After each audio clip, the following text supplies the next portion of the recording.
اللهم صل وسلم وبارك عليه. اللهم صل وسلم اللهم صل وسلم وزد وعظم وانعم وتفضل وبارك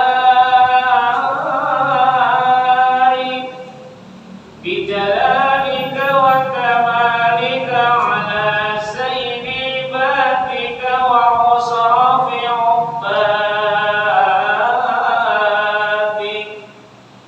أشهد الرب والعزم والإمام الطيبة والحرم وترجمان باللسان الكتاب ومنبع العلم والحكمة والحكم أبي قاسم سيدنا وحبيبنا وشفيعنا ومولانا محمد صلى الله عليه وسلم سد الشرفين يا رب سد الشرفين يا رب وكرما وتعظيما ورفعة ومهابة وبرا صل وسلم ورضي الله تبارك وتعالى عنك بالفخر العلي والقدر الجميل ساداتنا وأئمتنا وموالينا أبي بكر وعمر وعثمان وعلي الحسن ثم الحسين وعن بقية الصحابة وقرابة رسول الله صلى الله عليه وسلم أجمعين والحمد لله رب العالمين. البدء إرادة النبي محمد مصطفى رسول الله صلى الله عليه وسلم ثم إلى أرواح جميع الأنبياء والمرسلين والصحابة والتابعين ثم إلى أرواح والدينا وأمهاتنا جميع المسلمين والمسلمات والمؤمنين والمؤمنات خصوصا إلى أرواح المرحوم المؤلف هذا الكتاب في زكريا الأنصاري رحمه الله تعالى إلى حضرة النبي محمد المصطفى رسول الله صلى الله عليه وسلم كرام الفاتحة. أعوذ بالله من الشيطان الرجيم. بسم الله الرحمن الرحيم. الحمد لله رب العالمين الرحمن الرحيم مالك يوم الدين إياك نعبد وإياك نستعين اهدنا الصراط المستقيم صراط الذين أنعمت عليهم غير المغضوب عليهم ولا الضالين. رب اغفر لنا ولوالدينا آمين. بسم الله الرحمن الرحيم. الحمد لله رب العالمين والصلاة والسلام على أشرف الأنبياء والمرسلين سيدنا محمد وعلى آله وصحبه أجمعين. أما بعد وقال المصنف رحمه الله جل نفع به وبكم في الدارين آمين. قال اللهم ألهمنا علما نفقه به أوامرك ونواهيك وارزقنا فهما نعلم به كيف نناجيك يا أرحم الراحمين. اللهم ارزقنا فهم النبيين وحفظ المرسلين وإلهام الملائكة المقربين برحمتك يا أرحم الراحمين. اللهم اكرمنا بنور الفهم وأخرجنا من ظلمات الوهم وافتح لنا أبواب رحمتك وانشر علينا حكمتك يا أرحم الراحمين. آمين يا رب العالمين. Para jamaah, kita masih mengkaji masalah fidyah bagi orang yang melanggar larangan-larangan ketika sedang ihram haji atau ihram umrah. Sekarang yang sanksinya adalah 2 mud atau 2 liter karena dia melanggar perbuatan yang nilai dari yang dia langgar itu senilai 2 mud. Jadi sekarang dikatakan waqad li saydin harabiyyin aw fil ihrami. Waktu dia lagi ihram, dia membunuh binatang buruan yang nilainya senilai 2 mud. Itu binatang buruan, yaitu binatang buruan tanah haram. Jadi lagi dia ihram, sedang ihram haji, kemudian dia membunuh binatang yang mana binatang itu nilainya, harganya senilai 2 mud. Maka dia kena sanksi bayar fidyah, yaitu 2 mud. Waqati syajaratin haramiyatin, juga karena menebang atau mencabut qat'in, menebang, memotong sebuah pohon yang berada di tanah haram yang nilainya juga pohon itu adalah senilai 2 mud. Maka dia wajib membayar fidyah 2 mud. Wa qimatuhuma ay wa qimatu kullin minhuma qimatul muddaini. Dan harga keduanya tadi, yaitu binatang buruan yang dia bunuh atau pohon yang dia tebang, ay wa qimatu kullin minhuma, artinya harga setiap daripada keduanya, yaitu binatang buruan dan pohon itu, qimatul muddain, senilai seharga 2 mud. Pokoknya kita lagi ihram haji, jangan iseng-iseng deh nembang pohon, burung, memotong atau melenyapkan binatang buruan. Ya, udah kerja kita pokoknya ibadat aja udah. Nazilu ma marra, ini bandingan apa yang sudah lewat di depan. Wa ghairiha min ziyadati, dan yang selainnya, selain yang tersebut di atas, itu merupakan tambahan aku. Seperti apa tambahannya? Kataqli bizufraini aw ba'dihima fil ihram, seperti menggunting, memotong 2 kuku atau memotong 2 bagian dari kuku.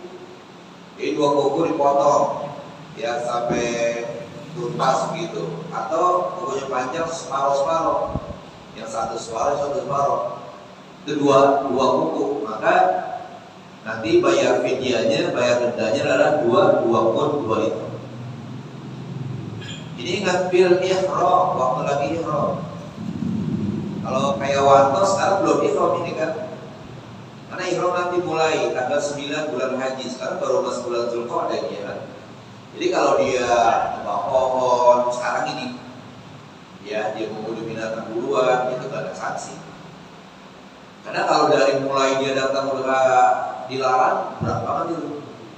Gak boleh menggugurkan rambut, gak boleh putih kuku, ya kan, gak boleh menggunakan wangi-wangian, ya, dan lain sebagainya. Nah, jadi nanti maksudnya pas lagi ihram tanggal 9. Tapi biasa mulainya itu udah dari tanggal 10 dapat udah dibawa ke pada Arafah. Tapi niatnya adalah tanggal 9. Kalau nyamuk, apa ya? Itu kan bukan binatang buruan, sama dengan ular. Kita lagi pakai ihram, ada ular, boleh dimati, boleh. Dia membahayakan dan bukan binatang buruan dan tidak halal dimakan. Nyamuk juga termasuk, bukan binatang buruan. Ya kalau dia tahan, diamin aja biar digigit teteh. Ya. Tapi yang jelas Mekah Madinah kenapa nggak nyamuk gitu ya? Nggak tuh pernah ada nyamuk. Ya, nggak ada nyamuk. Kenapa kalau kamu gitu nyamuk puluh ada apa nyamuk. Ya. Jadi tidak termasuk. Illa ayyadurra baqa'uhuma, kecuali kalau membahayakan keduanya tadi. Kecuali kalau membahayakan kalau masih ada keduanya tadi. Ya, itu kuku kalau dua-duanya masih ada membahayakan. Karena mungkin kuku kita pecah dua-duanya nih. Kalau kita mandi kena gores terus sakit badan kita, atau tangan kita sendiri sakit karena udah pecah kuku. Nah, kalau memang itu dengan adanya masih ada keduanya itu membahayakan, maka boleh dipotong dan tidak kena denda, tidak kena fidyah, karena dia membahayakan. Juga yang merupakan tambahan, wa tarki mabitin lailataini min layali minan, dan meninggalkan menginap 2 malam di malam-malam Mina. Kita wajib. Jadi nginap di Mina itu hukumnya bukan rukun, tetapi dia merupakan wajib haji. Ya kalau tinggalkan dia kena denda. Itu malam 12, malam 11, malam 12 kita wajib nginap. Dia nggak nginap. Karena kalau dia nginap di Mina, katakanlah badannya itu menggigil, meriang, karena daerahnya beda. Dia pergi ke Mekah, dia tidur di hotel. Ya besok pagi dia balik lagi untuk melontar, tapi malam nggak nginep. Boleh, tapi dia kena denda.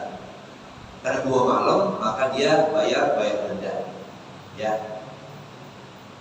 Auram ya khosota ini minal jimari, atau dia meninggalkan melontar 2 batu dari jumroh Aqobah, dia gak lontar 2 batu, ya, atau jumroh ula 2 batu dia gak lontarin, atau Aqobah ya wusto. Jadi kan jumroh itu jumrohul ula, jumrohul wusto, jumrohul Aqobah, 3 pilar yang wajib kita lontar pada hari 11 dan 12. Kalau hari 10 hanya jumrohul Aqobah saja. Ya, tanggal 10 hanya jumrohul Aqobah saja. Itu dia lontar. Ya, 2 batu pada jumroh itu, maka juga kena denda fidyah sebanyak 2. Nah, inilah macam yang kedua yang bayarnya 2 pun. As-salisu yang ketiga, damun. Ini bukan yang mud lagi, bukan beras lagi, tapi apa? Kita diwajibkan menyembelih binatang. Apakah itu nanti kambing ataupun onta. Damun, asal damun itu darah, mengalirkan darah. Maksudnya apa? Menyembelih binatang. Ini adalah fidyah bagi pelanggaran-pelanggaran tertentu. Kita lihat berikutnya. Artinya kalau nanti sampai pengalaman seperti itu, ya kita kena tuh sanksi. Lantaran apa? Dendanya merupakan mengalirkan darah binatang atau menyembelih binatang. Liqatli shaydin haramiyyin aw fil ihrami. Ya. Yaitu karena membunuh atau menyembelih binatang buruan tanah haram. Ya. Aw fil ihram artinya di waktu dia ihram. Jadi rupanya binatang yang dia sembelih itu juga binatang yang senilai dengan kambing.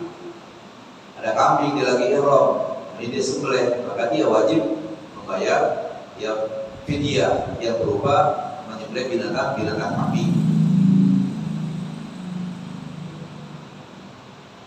Wa waqin min muhrimin ba'dal ifsadi, hubungan badan dari orang yang lagi ihram setelah merusak ihramnya. Jadi dia lagi ihram haji, kemudian dia hubungan badan suami istri. Ini kan rusak nih. Rusak berarti kan yang merusak larangan tadi. Kalau yang perusakan pertama, hubungan badan yang pertama, itu dendanya adalah dia harus menyembelih seekor onta. Tapi di sini adalah min muhrimin ba'dal ibsad. Dia mengadakan hubungan yang kedua kalinya. Hubungan yang pertama hendaknya adalah kontak. Udah begitu dia mengadakan hubungan badan lagi sama istrinya lagi ihram. Nah ini yang dikatakan ba'dal ibsad. Yang kedua kalinya. Nah ketika yang kedua kalinya maka dendanya adalah menyembelih seekor kambing. Itu pahami pengertian ba'dal ibsad. Setelah dia merusak. Artinya setelah dia rusak yang pertama, setelah dia hubungan yang pertama. Kalau hubungan yang pertama, dendanya apa? Dendanya adalah badana, yaitu seekor onta. Tetapi kalau yang kedua kalinya, artinya dia melakukan hubungan badan setelah melakukan yang pertama, maka sanksinya adalah menyembelih seekor kambing. Kalau orang udah seumur saya mah aman kali ya. Tapi kalau pengantin baru agak aman kayak itu. Makanya pengantin baru nanti ada caranya supaya dia nggak terlalu lama memakai pakaian ihram. Tapi kalau yang namanya hubungan badan nggak ada ampun, yang udah dilarang banget tuh dia. Nanti dijelaskan baik sebelum tahallul awal maupun sesudah tahallul awal itu nggak boleh hubungan badan. Ya, kita lihat nanti. Nah maka itu kalau dia mengadakan hubungan badan yang kedua kalinya padahal dia lagi ihram haji, maka dia kena denda, ya, kena fidyah, yaitu dia menyembelih seekor kambing. Awit tahallul awali, atau dia hubungan badan sesudah tahallul awal. Nah, ini yang paling saya janjikan, saya menjelaskan tahallul awal ini. Tahallul awal, ingat, ada istilah nafar awal, ada tahallul awal, beda. Ujungnya sama dengannya awal. Kalau nafar awal, kita berada di Mina sampai dengan tanggal 12. Tidak sampai tanggal 13. 12 pada asar kita tinggalkan Mina menuju Mekah. Itu namanya nafar awal. Kalau nafar sani kita tinggalkan Mina sampai dengan tanggal 13 sesudah asar menuju Mekah, namanya nafar sani. Nah kalau tahallul awal begini, rukun haji itu ada 6. Apanya rukun? Rukun itu adalah ma wajaba wan qata'a. Yang namanya rukun itu adalah wajib tapi terputus-putus. Kalau syarat itu ma wajaba wastamarra, wajib dan terus menerus, itu namanya syarat. Rukun haji itu 6. Yang pertama niat ihram haji. Yang kedua wukuf di padang Arafah. Yang ketiga tawaf ifadah. Yang keempat sa'i. Yang kelima tahallul atau cukur. Yang keenam tertib. Itu kudu dikerjain bagi orang yang melaksanakan ibadah haji. 6 itu. Nah, sekarang artinya kalau belum dikerjakan semuanya itu nggak boleh kita membuka pakaian ihram terus pakai pakaian ihram. Berarti kalau begitu dari tanggal 9, 10, 11, 12, 13, 5 hari pakaian ihram terus. Nah sekarang supaya kita nggak terlalu lama pakai pakaian ihram, kita tahallul awal saja dulu. Bagaimana caranya? Begitu tanggal 10 pagi-pagi kita berada di Mina tuh. Dan malam 10 kita diberangkatkan tuh dari Arafah. Katakanlah jam 10 malam. Ya, tadi katakanlah tanggal 9. Ntar jam 10 malam kita diberangkatkan kemana? Ke Mina. Tapi mampir dulu di Muzdalifah jam 12 malam. Habis di Muzdalifah lanjut ke Mina. Sampai di Mina sebelum subuh. Kita di kemah dulu dah. Habis sholat subuh pagi-pagi sudah jam 7, habis ngopi kita pergi ke Jamratul Aqabah saja. Ngapain? Melontar Jamratul Aqabah 7 kali lontaran. Itu kita masih mengenakan pakaian ihram. Kita lontar dah. Bismillahirrahmanirrahim 7 kali. Nah habis selesai kita melontar, kita cukur. Habis melontar Jamratul Aqabah kita cukur rambut kita minimal 3 helai. Sesudah kita cukur cukur berarti kita sudah tahallul awal. Boleh buka pakai ihram, pakai baju koko, pakai celana panjang, pakai kain sarung, boleh gunting kuku, boleh menggugurkan rambut, boleh membunuh binatang, boleh menebang pohon, boleh menggunakan wangi-wangian. Tapi satu yang belum boleh, hubungan badan suami istri. Itu cara yang pertama, tahallul awal. Lontar, jamratul aqabah, cukur, buka baju. Lah ada temennya kagak ngerti karena waktu di Jakarta gak belajar manasik. Begitu dia ngeliat temannya udah buka pakai ihram, pakai baju koko, dia buka aja pakai ihramnya di baju koko. Padahal dia belum cukur. Gak nanya-nanya lagi. Oh, Ustaz Basri lu buka tuh pakai ihramnya. Dia udah pakai baju koko, dia buka aja pakai ihramnya baju koko pakai kain. Padahal dia belum cukur. Maka dia kena denda. Ya, kena denda. Nah, harus nanya dulu, nggak usah kok udah buka kan ihramnya? Iya, kan saya udah cukur. Nah, itu cara tahallul yang pertama. Melontar, jamratul aqabah dan cukur. Cara yang kedua adalah dia ngelontar jamratul aqabah dan dia tawaf. Dia ngelontar jamratul aqabah dan dia tawaf ifadah. Berarti udah tahallul awal juga. Jadi boleh pilih. Jadi tahallul awal itu bisa satu di antara tiga. Yang pertama, melontar jamratul aqabah dan cukur. Yang kedua, melontar jamratul aqabah dan tawaf ifadah.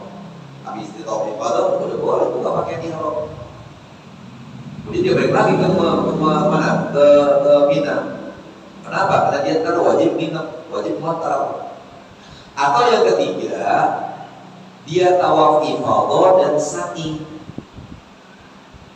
Kalau udah tawaf ifadah dan sa'i, namanya tahallul awal. Jadi tahallul awal itu bisa dikerjakan dengan tiga cara.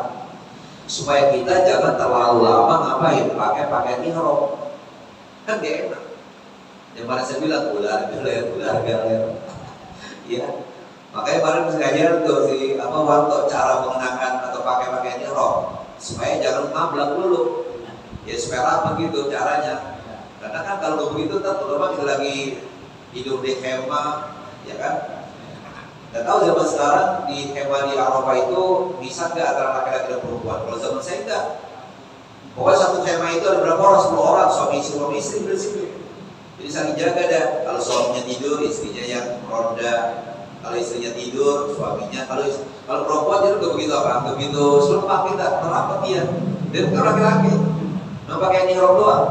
Ya udah pas lakinya tidur, istrinya nungguin. Kalau kainnya agak angkat ke atas, ditarik lagi, sudah diselimuti lagi gitu. Ya, nah itu cara tahallul awal. Nah, dia di sini habis tahallul awal, ya, habis tahallul awal, dia hubungan badan. Merasa dia udah tahallul awal, udah melontar, udah pakai pakaian, udah cukur, udah buka pakai ihram, malam ini hubungan badan. Baru tahallul awal doang, maka dia kena denda. Yaitu apa? Menyembelih seekor kambing. Tetapi kalau memang belum tahallul awal, belum tahallul sani, belum apa-apa gitu, baru melontar doang, belum cukup, belum apa, dihukum badan, maka dendanya adalah seekor sapi. Ingat itu. Kalau belum tahallul awal dia melakukan hubungan badan suami istri, dendanya adalah menyembelih seekor sapi. Tapi kalau sudah tahallul awal hubungan badan, dendanya adalah menyembelih seekor kambing. Itu. Ya, jadi itulah pengertian tahallul awal, 3 cara. Ya, bagian terserah kita. Yang enak memang gitu. Begitu kalau jamratul aqabah cukur langsung buka udah pakai ihram, enak udah kita. Besok hari ke-11 kita kelontar udah pakai kain sarung, pakai baju koko. Dan 12 gitu juga. Udah enak, ya kan? Makanya memang perlu diajarkan bagi calon jamaah haji yang baru pertama, kalau udah 2 kali udah tidak. Kalau kita pakai mikot lagi nggak? Bagaimana? Kalau kado pakai mikot lagi nggak? Tahu ibadah? Pakai mikot lagi? Enggak. Jadi nanti katakanlah tanggal 9 nih, tanggal 10. Habis melontar jamratul aqabah, ini pilihan kedua. Kalau pilihan pertama kan habis jamratul kita kita keluar dari Jannatul Aqabah, kita cukur, itu pilihan pertama untuk mendapatkan tahallul awal. Atau habis kita melontar langsung kita pergi ke Mekah.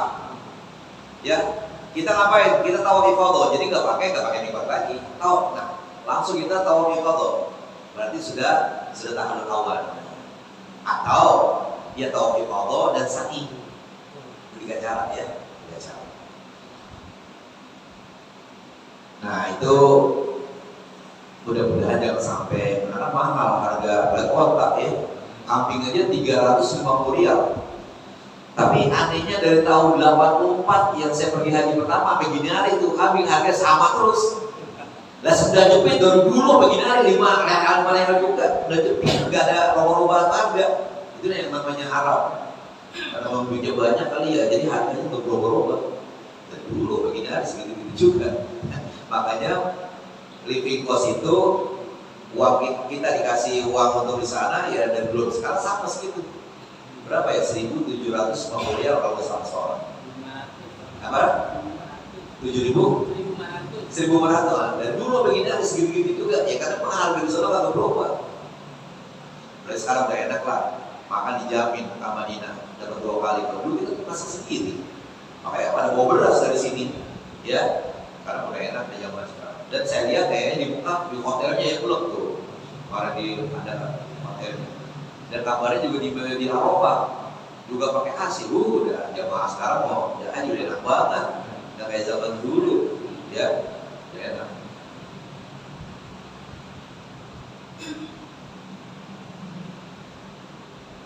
Wa izalati sya'ratin daf'atan wahidatan, juga termasuk dendanya menyembelih binatang kambing, menghilangkan beberapa lembar rambut sekaligus. Ya, rambut apa? Ya bukan rambut kepala aja, semua rambut. Ya, semua rambut. Itulah makanya satu jalan kita cepat-cepat apa? Cepat-cepat tahallul awal. Sehingga kalau sudah tahallul awal, larangan hanya satu saja, hubungan badan suami istri, yang lainnya udah gak ada masalah. Wa taqlimi azfarin kadzalik, juga menggunting beberapa kuku sekaligus. Lima-limanya lupa nih. Biasanya kan kalau dulu memang seminggu sekali buat gunting kuku aja. Ya kalau lupa nggak kali ya, ada orang lupa. Lagi puasa makan 2 piring aja pernah lupa. Kagak gatal. Ya, ini sengaja dia guntingin, nah itu kena denda. Watatibin, mengenakan wangi-wangian, nggak boleh. Ya. Walau besi, memakai pakaian yang terjahit bagi laki-laki itu nggak boleh. Kalau dipakai ada denda. Ya.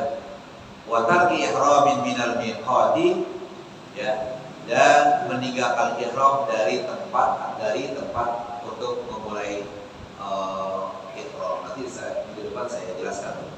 Yang namanya miqat itu tempat untuk kita niat ihram itu di mana sih? Ada beberapa tempat. Ya, nanti ada yang namanya Bir Ali, ada Zulhulaifa, ada Al-Jufa, ada Yalamlam, ada Qarnul Manazil, ada Batu Yakin.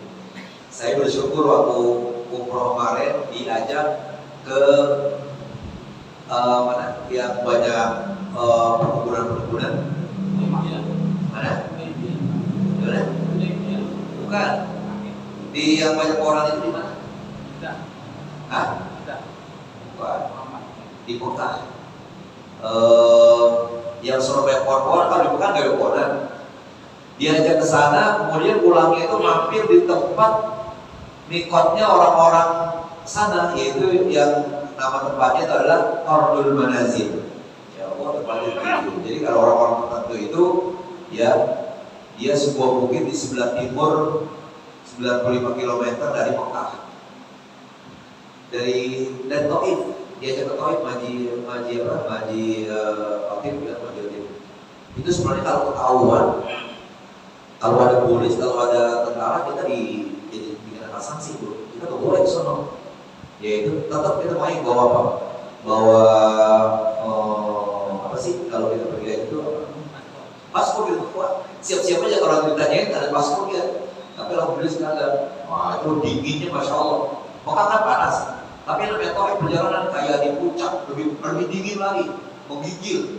Di sana anehnya apa? Ada tukang jagung bakar yang dalam yang Arab, orang Arab. Makan jagung bakar aja giginya nggak sampai di jagung, gugut gitu ya kan? Bayangin, muka Madinah panas kok di tauhid dingin, makanya sampai pohon. Nah itu insya Allah minggu depan saya lanjutkan kita baca kedua tentang di mana saja sih tempatnya kita memulai ihram itu, ya jadi ke sembarangan tempat. Jadi ada tempat khusus. Insya Allah ya minggu depan. Kita baca kita kedua. Insya Allah kita minggu depan kita lanjutkan dari watarki ihrami minal miqat tersebut.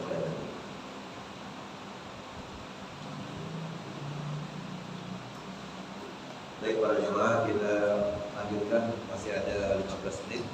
Kita yang kedua.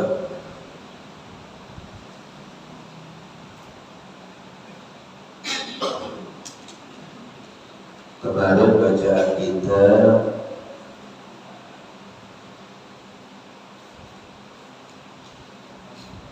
ya sampai wa amal batn. Bismillahirrahmanirrahim. Sekarang kita diajak sama Imam Al-Ghazali tentang membicarakan memelihara perut. Oh udah lewat ya. Apa? Wakilatul rahmah ya. Hah? Oh udah itu. Mamalah waqad qala alaihi salatu wassalam. Bismillahirrahmanirrahim. Waqad qala alaihi salatu wassalam, sungguh Rasulullah SAW bersabda, ma mala'a ibnu Adam wi'a'an syarran min batnihi. Tidak ada yang lebih jelek, tidak ada yang lebih jahat yang dipenuhi oleh manusia akan suatu bejana selain dari dipenuhi perutnya. Kalau karung itu kan bejana kita isi penuh dengan beras, nggak jelek. Ya, atau kantong kresek kita penuhi, kita pedetin, nggak jadi jelek. Tapi kalau perut dipenuhi dengan makanan, itu adalah suatu perbuatan atau suatu bejana yang paling jelek kalau diisi penuh. Ma mala'a ibnu Adam wi'a'an syarran min batnihi. Tidak ada yang lebih jelek bejana yang dipenuhi oleh manusia, oleh anak Adam, yang lebih jelek daripada memenuhi perutnya. Hasbu bani Adam luqaimatun. Cukuplah manusia mengisi perutnya itu beberapa suapan. Itu pun yuqimna sulbahu, untuk bisa menegakkan punggungnya. Karena kalau orang lagi lapar kagak bisa tegak dia, merungkung. Nah ini bahasa pegangsa, karena nahanin sakit perut. Tapi kalau perutnya apa? Perutnya terisi, dia bisa tegak tuh, punggungnya. Sekedar itu aja. Jangan sampai kalau bisa napas, karena kekenyangan. Isi itu perut sekedar untuk kita bisa menegakkan punggung kita. Karena kita belum punya penyakit lambung, kayak enak aja terlebih. Tapi jangan sih, jangan sampai. Jangan sampai kayak saya kena lambung. Saya kira jantung, karena diponis jantung. Sama dokter rumah sakit Roma Ustaz Ismail beda dia. Ternyata begitu dibawa ke rumah sakit khusus jantung di Matraman, saya bukan jantung, apa? Ya lambung saya kena. Ya, nah itu kalau kenyang dikit, kalau bisa nafas. Ya, rasanya di sini penuh nih. Jadi makan itu sedikit. Tapi kalau mau makan lagi, kita beberapa jam makan lagi boleh. Ya, tapi kan berkali-kali ngotorin piring mulu kalau gitu.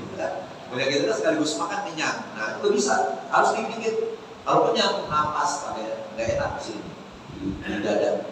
Ya, pokoknya dikerokin deh. Dikerokin. Saya Ismail kerokin, baru enak. Kalau nggak dikerokin nggak enak. Ayo dikerokin. Anehnya gitu. Pokoknya kalau dikerokin dia hilang. Baru beberapa kali kerokin dia hilang. Ya kan, repotnya ke orang kalau imam. Ya, nah itu. Jadi katanya cukup hasbu bani Adam luqaimatun yuqilna sulbahu. Cukuplah manusia beberapa suapan waktu dia isi perutnya, yuqimna sulbahu, sekedar untuk menegakkan tulang belakangnya, tulang punggungnya. Fa in kana la mahalata, kalau memang tidak mungkin begitu, Agak bisa. Bisa anak makan kalau 2-3 suap. Habis? Harus lebih? Boleh. Tapi fasulusun li ta'amihi. Itu perlu dibagi 3. Dibagi 3 kamar, sepertiga untuk makanan, taruh ke perut kita. Wasulusun li syarabihi, sepertiga lagi buat minuman. Wasulusun li nafasihi, sepertiga buat nafas. Jangan itu perlu dibagi 2, separuh buat makanan, separuh buat minuman. Nafas agak tempatnya, nggak bisa nafas. Nafas juga pakai hidung, nafas pakai mulut. Itu nggak bisa. Kenapa? Udah perempuan itu nggak enak. Bagi 3 tuh.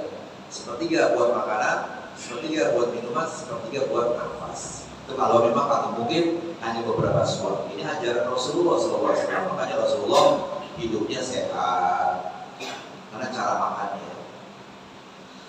Wa ruwiya anhu alaihi salatu wassalam annahu qala,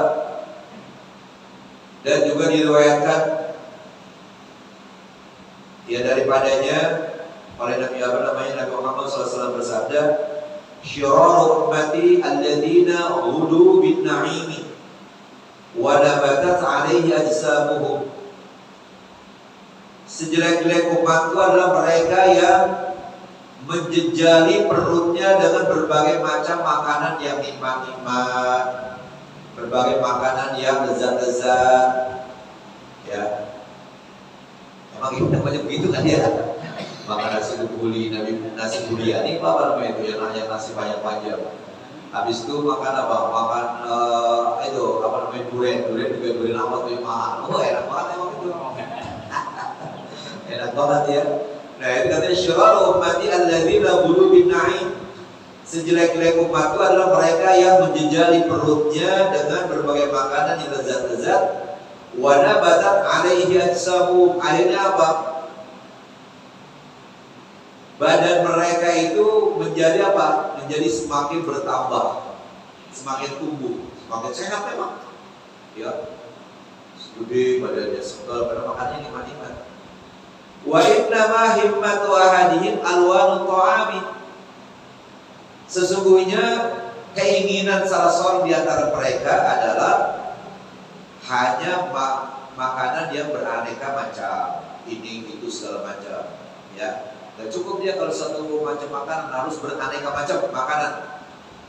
Juga wa alwanu siyab, berbagai macam pakaian. Tidak cukup satu macam, pakaian ini, pakaian itu. Ya. Karena sekarang zaman udah gampang sih, duit gampang, biar dikatakan lagi apa juga gampang lah dibandingkan di tahun 70. Tahun 70 pakaian, ya bisa dihitung. Pulang sekolah, cuci, gantung. Ntar malam tiup angin, besok pagi pakai lagi. Gratis kan? Nggak ada lah yang namanya sekarang. Kalaupun lagi libur, ya habis cuci dilipat, yang rapi ntar 1000 bantal. Kan gepi juga, gepi menggepi tapi kagak rata itu. Itu yang saya alami. Kalau sekarang, ya lebih banyak. Ya, seminggu pakaian yang mana kagak dipakai belum dicuci juga gak jadi masalah. Apa masih banyak gantinya kan? Nah kalau zaman dulu, zaman susah, zaman prihatin. ya kalau sekarang dia ngomong begitu, kalau dibilang zaman dulu ngomongin mulu. Maksudnya kalau sampai paling prihatin gitu kan ya. Iya. Jadi katanya himmah mereka, semangat mereka hanya ya berbagai macam makanan, berbagai macam pakaian. Wa yatashaddaquna fil kalam. Yatashaddaquna itu yatawassa'una fihi bighairi ihtiyatin wala taharruzin. Jadi kalau bicara itu selalu tinggi. Kalau bicara itu selalu wah sana kemari dah. Bighairi ihtiyatin wala taharruzin, kagak hati-hati udah kagak jaga-jaga kalau ngomong kagak keren. Asal ngomong. Dulu pernah nggak ente ingat mas itu menteri yang juru bicara Pak Harto yang matanya kiap-kiap kayak orang ngantuk, siapa namanya? Budiono ya? Budiono kan? Budiono itu kalau ngomong mikir dulu, mikir baru ngomong. Itu kan gitu, banyak ngeden dia benar. Coba Profesor Quraisy kalau ngomong, bukan nggak bisa ngomong. Dia kenapa mikir dulu baru ngomong? Rata-rata orang intelek begitu kan ya. Kalau kita kagak ngomong dulu berpikir, ya gua ngomongin jangan-jangan yang dengar marah kali. Kalau orang-orang seperti itu mikir dulu baru ngomongin, mikir baru. Makanya kata Imam Syafi'i gitu, ya mikir dulu baru ngomong, ya jangan kita ngomong baru ngomong. Nah ini katanya wa yatashaddaquna fil kalam. Mereka itu selalu tinggi, selalu kesana kemari dalam bicara.